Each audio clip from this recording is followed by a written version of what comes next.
Good morning. This is White Raptor News Ministries. All praise and glory to the Supreme Spirit of Truth, the Living One.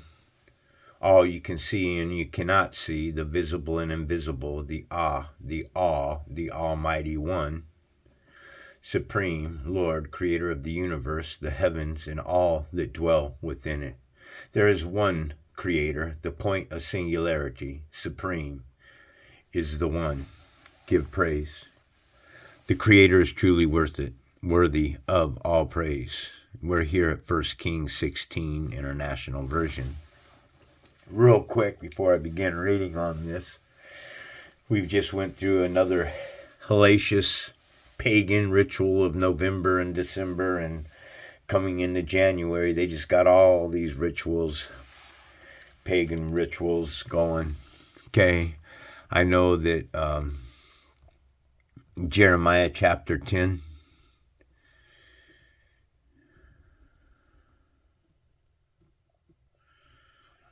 So, for the customs of the people are vain, for one cutteth a tree out of the forest, and work and the work. Look at this shit, man. Is that not invasive? Is that not just the worst in the world? Tried doing a lesson and you got pop-ups. I mean, they got the ads. Oh, I'm buffering from that. Okay, the work of the hands of a workman with the axe, cutting it down. They deck it with silver and gold tinsel. They fasten it with nails and with hammers, that it will not move. That's the little stand that they hammer on the bottom of it so it will not fall over, right? They're upright as the palm tree, but speak not. But we speak, don't we? We speak. They must needs be born, because they cannot go. Be not afraid of them, for they cannot do evil, neither can they do any harm or good. Okay. So that's the holiday that just passed us by. Okay. Gematria calculator. This is supposed to be the day of Jesus' birthday, right?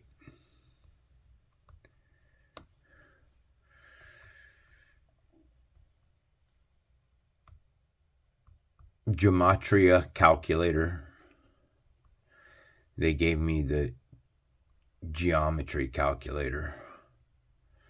So their holiday here has just passed by, and their fake Santa Claus is 666.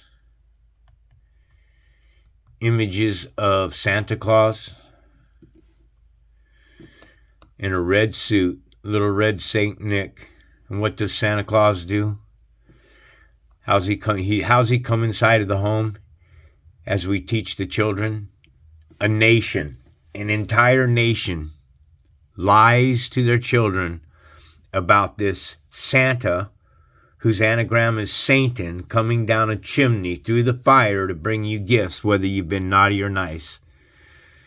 And the entire nation is in on it. Not me. I can't get anywhere around this anymore, because I look at people and I just want to say, you guys are completely clueless, man. You don't have a clue what this is all about, this satanic ritual that ties Jesus Christ and Santa together. I've been telling you guys that Jesus Christ and Satan are one and the same. Revelations 22:16. I, Jesus, have sent my angel to testify to you about these things for the churches. I am the root and the descendant of David.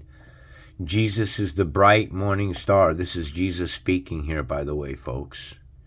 And Jesus is telling you that he is the bright morning star. Isaiah chapter 14, verse 12, Bible Hub.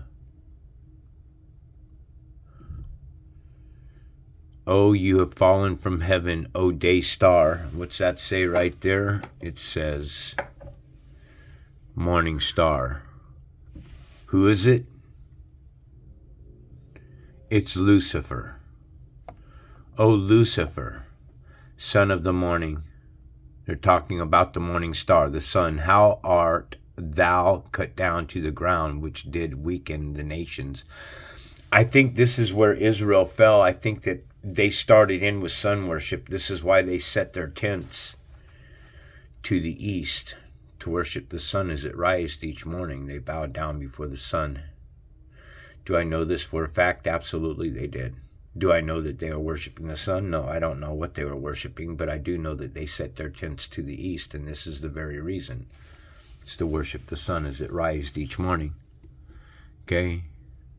So here you have two distinctions. You have Lucifer, who is the day star. The day star is the morning star. And Jesus is the bright morning star.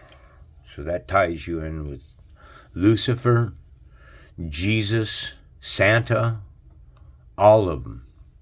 Okay? Now, Strong's Concordance 2424. We're going to get to the lesson, but I want to jump in here. I want to do this. I've been kind of slacking off. Iasus. I've always been pronouncing it Jesus. Jesus is Jesus. Jesus is Jesus in Spanish, as we've been taught. Jesus, Zeus is hey, it's hailing. Jesus, Jesus is hailing Zeus when you say the name. When you even say the name Jesus, you are hailing another god. Jesus, hail Zeus. That's what I'm telling you. Isus is used in the New Testament to refer to Jesus Christ, figure of Christianity. Believed. Okay. The trickery right here with the word believe has the word lie. It also has the word Eve in it, and this has always been conflictual for me. It really has. So when you believe in something without knowing one way or another, you just believe, you choose to believe it within ignorance, without common sense, logic, and reason. You just choose to believe it with your beliefs. You can't substantiate any kind of debate, an argument to stand on your belief system other than just believe, then that's called ignorance to the Son of God and the Savior of humanity. Jesus, there is a God that says none that can deliver from his hands. Personally myself, I believe that, I'm really trying to dismiss this word believe from my vocabulary. Believe in belief. Okay, very weak words. To believe something is a weak mind without investigation, is the way I see it. You have to know. But Yahweh is salvation, or Yahweh saves.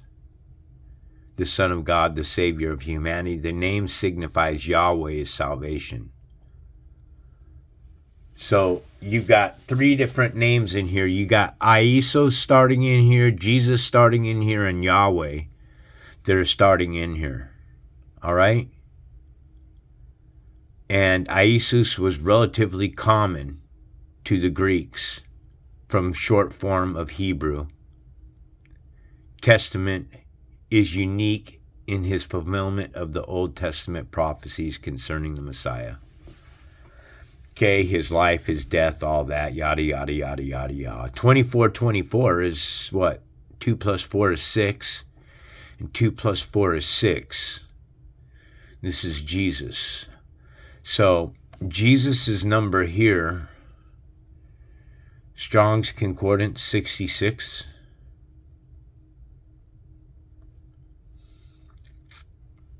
Strong's Concordance 66. Which is agrios. which means wild or savage. So Jesus' number in Greek, his number is 2424, which breaks down to a 66. And that is wild and savage. And then 66 breaks down to what? Strong's Concordance, number 12.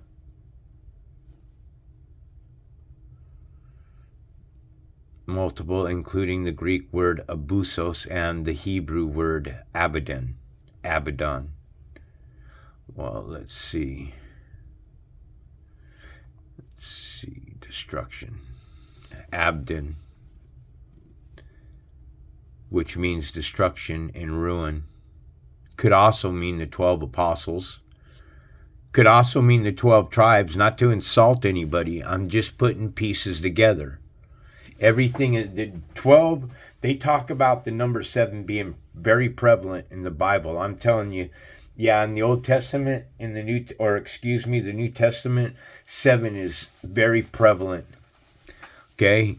When you start looking at these numbers and stuff, 12 is very prevalent.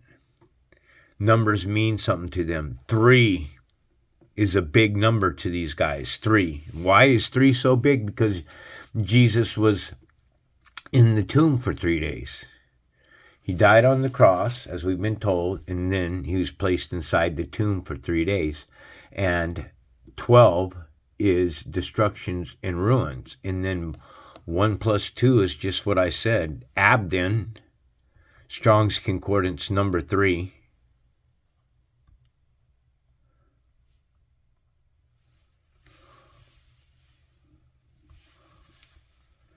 Which is Abaddon. Abaddon is hell, folks. Abaddon is destroyer. He's the destroying angel or a place of destruction. Shit, this place here, this plane of existence that we live on here could be a plane of destruction. The whole purpose of that was for me to tie into you that Jesus and Lucifer and Santa and the government and Hollywood and music industry and politics and the World Health Organization and everybody is a hive. They're all in it together. It's a hive mind. It's a hive mind of the Walking Dead. And this is why numbers are so important to them. Remember, before they wrote a Bible, I'm pretty sure that everything to them was by numbers, and then later on, letters were assigned to the numbers. So I'm pretty sure that that's the way it is. Now, let's jump into the international version here. Kings 16. Then the word of the Lord came to Jehu, son of Hanani, concerning Baasha. I lifted you up from the dust and appointed you ruler over my people Israel. But you followed the ways of Jeraboam and caused my people Israel to sin and to arouse my anger by their sins. So I am about to wipe out Baasha and his house, and I will make your house like that of Jeraboam, son of Nebat. Dogs will eat those belongings to Baasha who die in the city, and birds will feed on those who die in the country. As for the other events of Baasha's reign, what he did and his achievements, are they not written in the book of the annals of the kings of Israel? Baasha rested with his ancestors and was buried in Tirzah, and Elah, his son, succeeded him as king. Moreover, the word of the Lord came through the prophet Jehu, son of Hanani, to Baasha and his house, because of all the evil he had done in the eyes of the Lord, arousing his anger by the things he did, becoming like the house of Jeraboam, and also because he destroyed it. Eli, king of Israel. In the 26th year of Asa, king of Judah, Elah, son of Baasha, became king of Israel and reigned in Tirzah 2 years.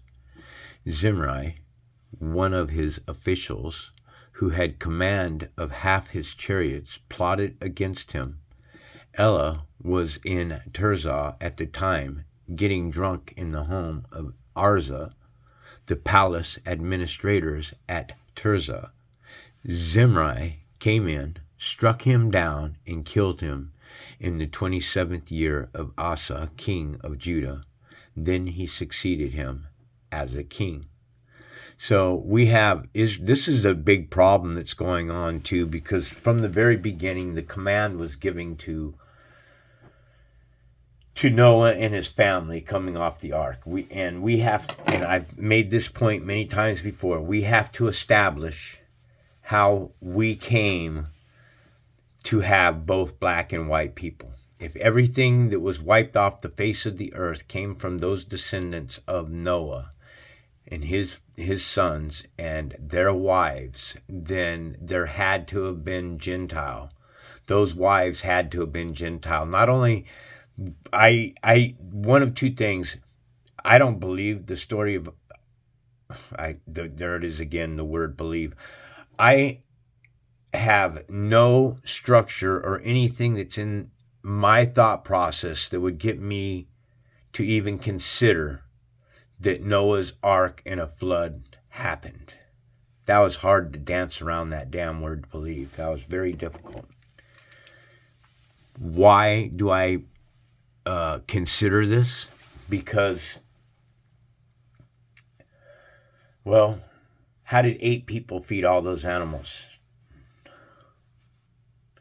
How did 8 people clean the feces and the urine that would have been on the ark day in and day out?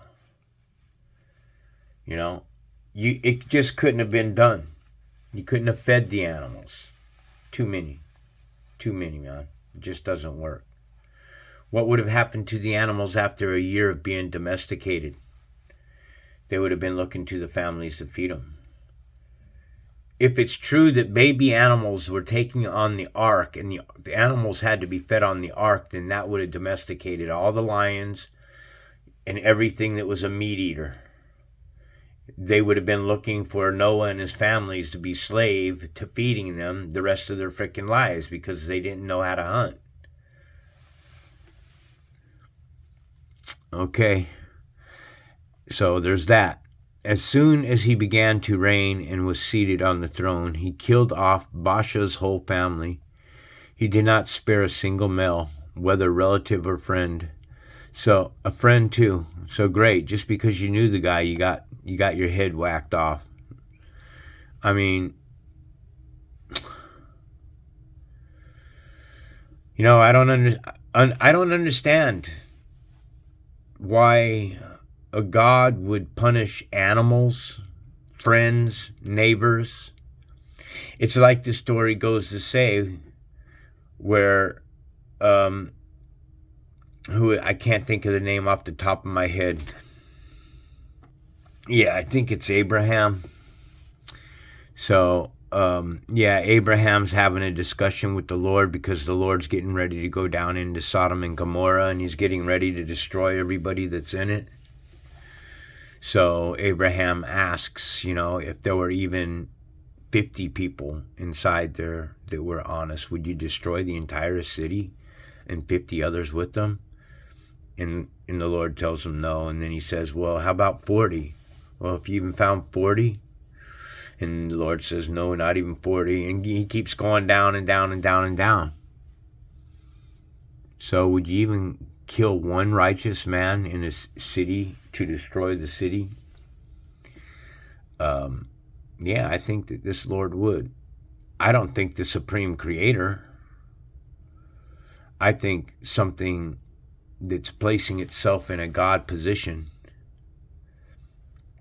And I get sidetracked on this so often. It's in my head. How can this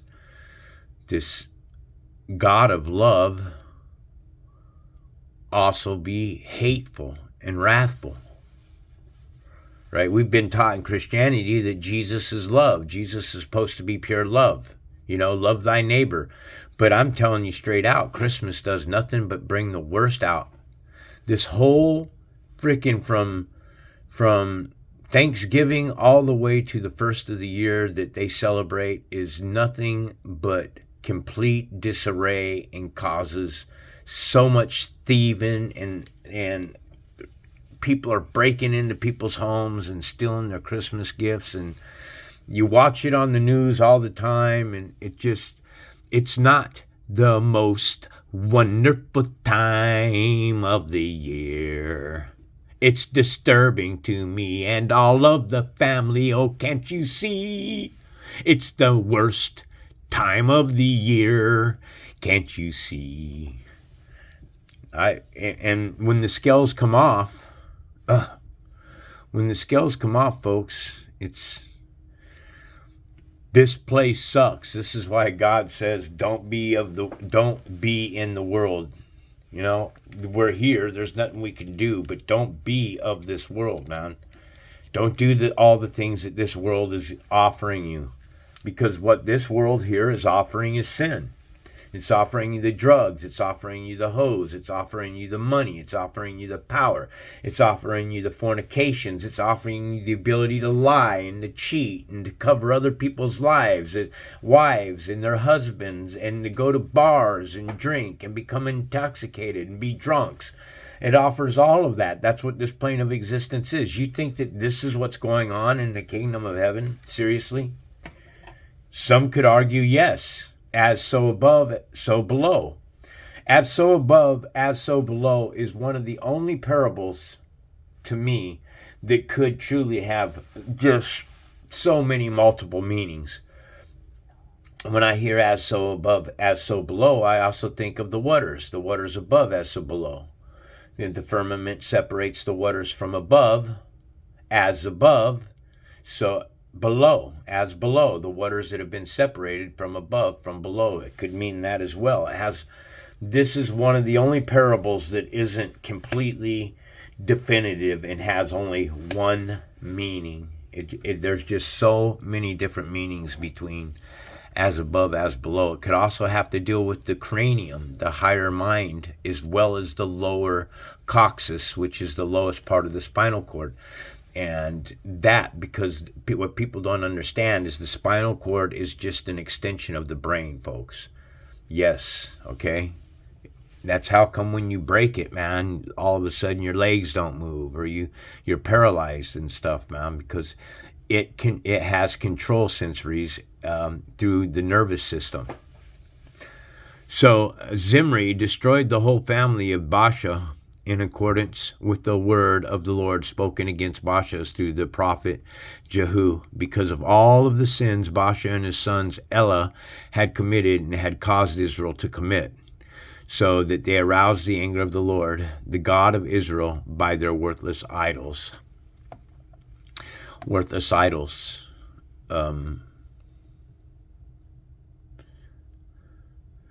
Number for idol in the Strong's Concordance.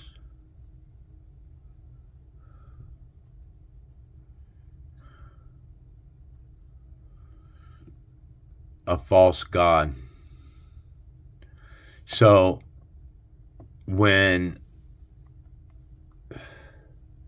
images of the $10 bill, this one here, by the way, Hamilton, never a president. The only man on a dollar bill that isn't a president. Okay? And this is their god. Money. The money god. There's an entity out there, man, that has us fighting with each other over money, over this piece of paper. Families are destroyed because they fight and argue over money. This garbage platform where people used to be bartered. See, because money separated us from a certain level. Did anybody consider from the very beginning, when they started printing money and coins and all of that from the very beginning, that maybe the very people that are printing all of this off are the counterfeiters? We're not the counterfeiters. The government is the counterfeiters.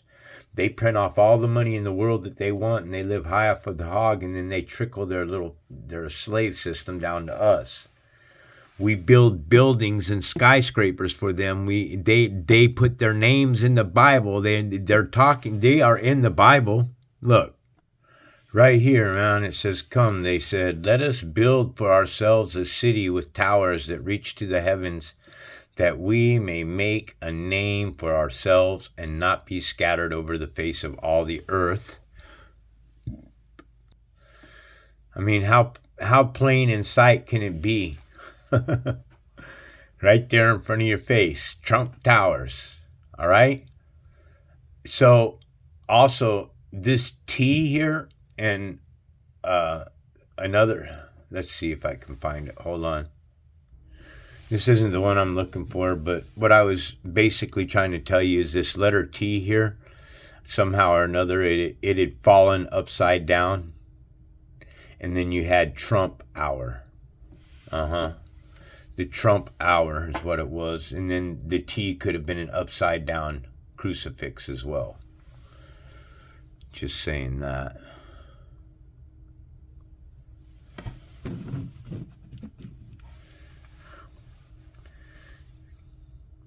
And also, real quick, I want to touch here.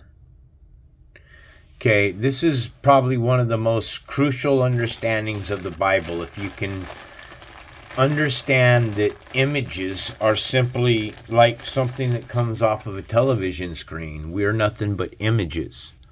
We're a vain show of ourselves, as the Bible says, tells us so.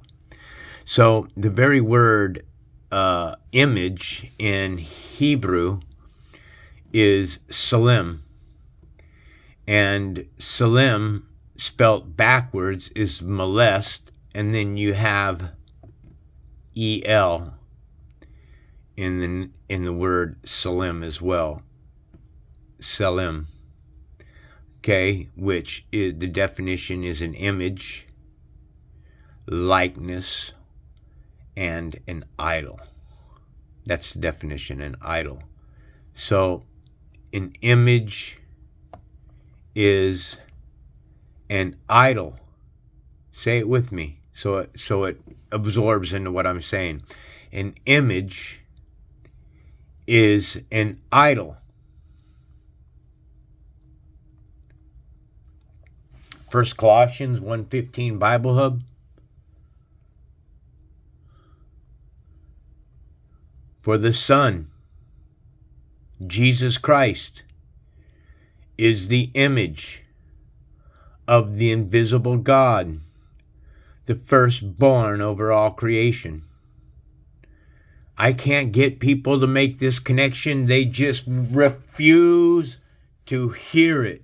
They do not want to hear it. I'm stuffing it right in your face. I'm showing you word for word, precept upon precept. I'm backing up what I'm saying with scriptures. I'm proving it to you that the Son, Jesus Christ, is the image of the invisible God. Wait. Now you got to ask yourself a question here. How can you, me, your children, a grandparent, or anything that is born or birthed into this shithole that we live in, see something that's invisible? If God is invisible, then how can Jesus or us, any of us, be the image of God? So who is this? The Son is the image of the invisible God. Who is that? Here it is.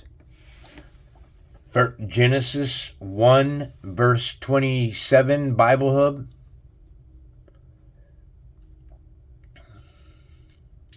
So this God created man in his own image. Now a friend of mine, she disagrees that this God Elohim she's saying isn't even really God. That there are no other gods. I say, well, is Satan a god? I'd like to hear all people's take on whether they think Satan is a god or not. Put it down in the comment section. I would really like to know.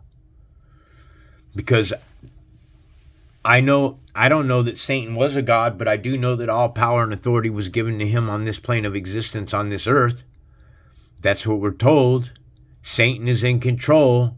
The world has been turned over to the hands of the wicked, and the wicked are the governments, and the governments rest on Jesus Christ's shoulders. And Jesus Christ and Santa and Lucifer all tied together with one another on Christmas Day. And you guys can't see that. I'm showing you a 666 system over and over and over. I'm showing you. By their worthless idols. Idols. We are the idols. Those that are created on the sixth day of creation in an image of God are idols. Okay, that's why you got American Idol, and this is why you have America's Got Talent, and you have all these people that are nothing but entertainers. They're here to keep you distracted from finding the truth. This plane of existence isn't real. It is an illusion that you are living in. As far as the other events of Ella's reign and all he did, are they not written in the book of the annals of the king of Israel? Zimri, king of Israel, in the 27th year of Asa, king of Judah, Zimri reigned in Tirzah 7 days.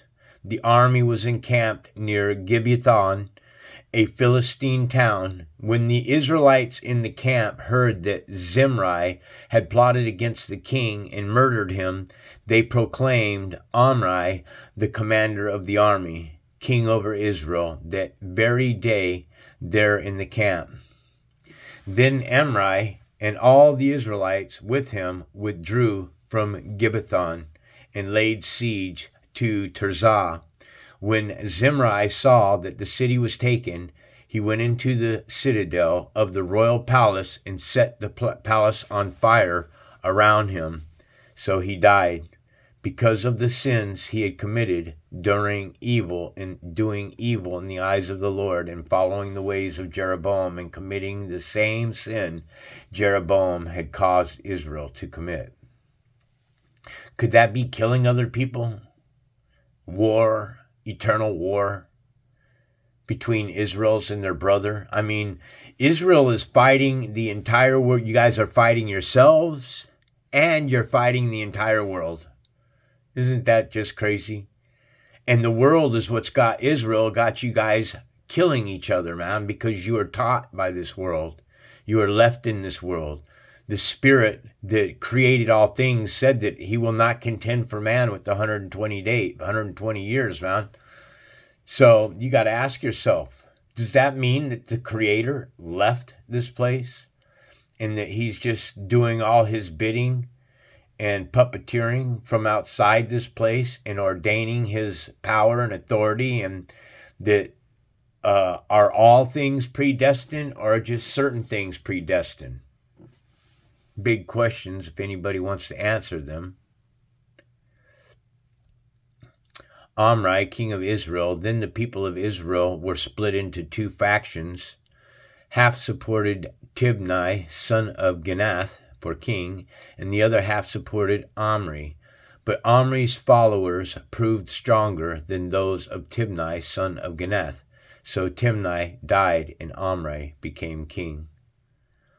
In the 31st year of Asa, king Judah, Omri became king of Israel, and he reigned 12 years, 6 of them in Tirzah. He brought the hill of Samaria from Shemer for 2 talents of silver, and built a city on the hill, calling it Samaria. After Shemer, the name of the former owner of the hill.